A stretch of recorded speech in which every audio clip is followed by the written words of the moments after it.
نبی کریم علیہ السلام نے فرمایا، بخاری مسلم ہے، فرمایا 7 ہلاک کرنے والی چیزوں سے بچنا، اگر ان میں تم چلے گئے تو ہلاک ہو جاؤ گے۔ 7 چیزیں ہیں جو تمہیں ہلاک کر دیں گے، برباد ہو جاؤ گے، تباہ ہو جاؤ گے، ہلاکت کا سفر ہے یہ۔ 7 چیزوں سے بچو۔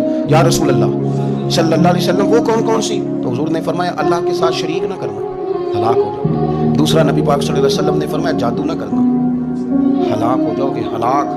نبی پاک صلی اللہ علیہ وسلم نے تیسرے نمبر پر فرمایا جس شخص کے قتل کرنے کو اللہ نے حرام قرار دیا ہے اسے قتل نہ کرنا، ہلاک ہو جاؤ۔ چوتھے نمبر پر رسول پاک علیہ السلام نے فرمایا سود نہ کبھی بھی کھانا، ہلاک ہو جاؤ گے، ہلاک۔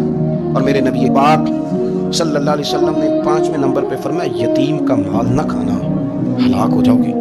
پھر 6 نمبر پر نبی پاک علیہ السلام نے فرمایا کفر سے جہاد ہو رہا ہو تو کبھی پیٹھ پھیر کے بھاگنا نہ، ہلاک ہو جاؤ گے۔ اور 7ویں نمبر پر اللہ کے رسول نے فرمایا بے قصور اور بے گناہ عورت پر تہمت نہ لگانا۔